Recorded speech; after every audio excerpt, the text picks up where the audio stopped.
Bonjour, la démonstration que je vous propose aujourd'hui est directement calquée d'un article publié par Sophie Marchand sur le site Le CFO Masqué intitulé Power Query travaille avec des lignes décalées.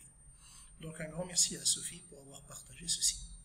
L'objectif de cette transformation est de passer d'un tableau d'une colonne contenant en alternance des produits et leur quantité à un tableau de deux colonnes telles que la première colonne contient la liste des produits et la deuxième colonne la liste des quantités.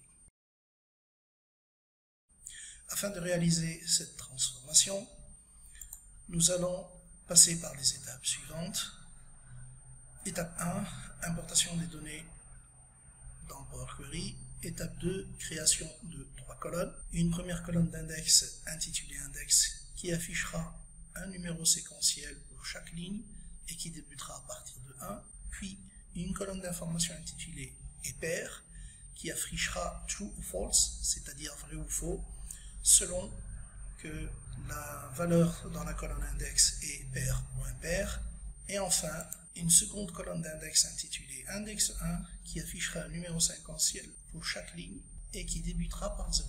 Étape 3, création de deux requêtes intermédiaires. La première permettra de retrouver les produits, alors que la seconde permettra de retrouver les quantités, en exploitant les données de la colonne et pair qui permettra de définir si les données présentes sont le produit ou la quantité. Étape 4, fusion des deux requêtes intermédiaires. Pour cela, on utilisera les deux colonnes index et index 1 afin de mettre en relation les deux tables, les deux requêtes. Étape 5, nettoyage de la requête finale. Et enfin, chargement des données dans Excel. Passons directement à la démonstration.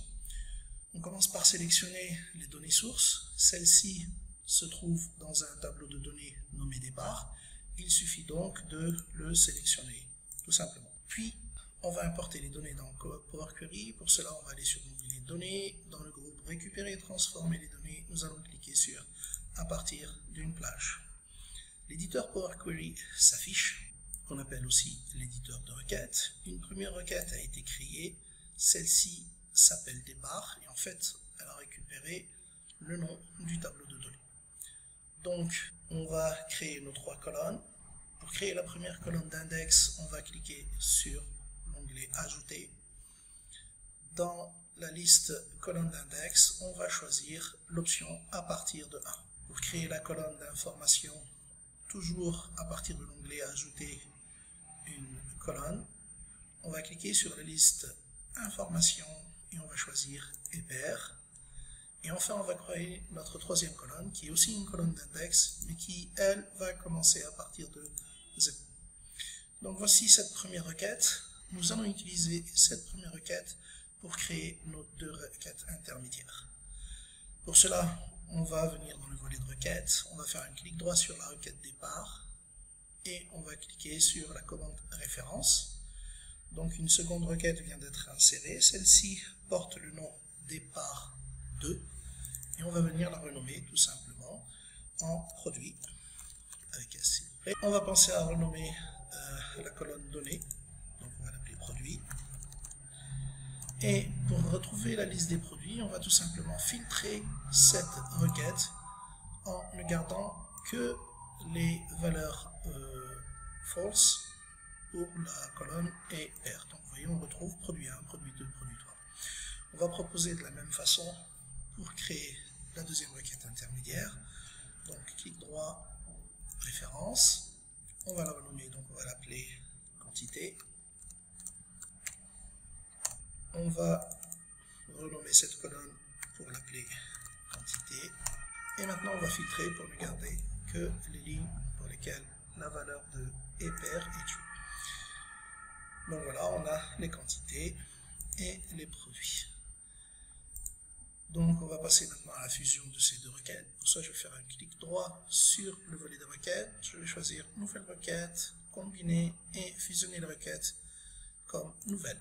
Dans la boîte de dialogue qui apparaît, je vais sélectionner la première requête qui est produit et la deuxième requête qui est quantité. Et pour mettre en relation ces deux requêtes, je vais utiliser d'une part la colonne index, donc au niveau de produit, qui contient donc les valeurs 1, 3 et 5, que je vais faire correspondre à la colonne index 1, qui contient exactement les mêmes valeurs qui sont 1, 3 et 5. Ainsi donc, pour le produit, pour l'index 1 et index 1, 1, on va avoir donc produit 1, 200, produit 2, 400 et produit 3, 150. Donc je vais cliquer sur le bouton OK pour valider.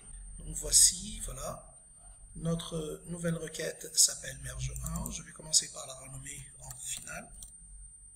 Alors, cette requête contient en clair les colonnes de la première table, qui est la table produit. Par contre, pour la table quantité, les données sont pour l'instant groupées. Et donc, on va venir les dissocier, on va venir les développer. Donc, pour ça, on va cliquer sur le bouton ici qui permet de développer les colonnes de la deuxième requête. On va tout désélectionner pour ne sélectionner au final que la colonne quantité. Et on va cliquer sur le bouton OK. Donc vous voyez maintenant, on a une colonne produit, une colonne index 1 et pair, index 1 et une colonne quantité. Donc je vais passer à la dernière étape. Donc je vais nettoyer cette requête en supprimant les trois colonnes qui sont index et pair et index 1. Je vais ensuite redéfinir le type de données. Donc dans la colonne produit, je vais indiquer à Power Query que j'ai uniquement des données texte.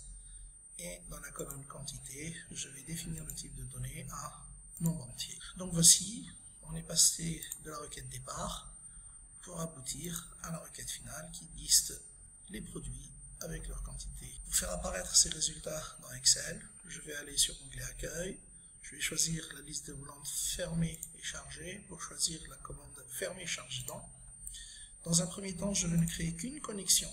Donc ça va permettre de créer une connexion pour les 4 requêtes. Et ensuite, donc dans le volet requête et connexion qui s'affiche à droite, je vais charger la dernière requête, qui est la requête finale, dans Excel. Donc pour ça, je vais sélectionner donc tableau et la cellule F14 de la feuille démonstration. Et je vais cliquer sur OK. Donc voici la magie Power Query à opérer. Donc on est passé d'une colonne à 2 colonnes. Et la force de Power Query réside dans le fait que si je rajoute maintenant les 2 lignes qui sont ici en bas et que j'actualise donc ma requête, regardez ce qui va se passer automatiquement. Le dernier produit est ajouté. Voici ce que j'avais à vous présenter.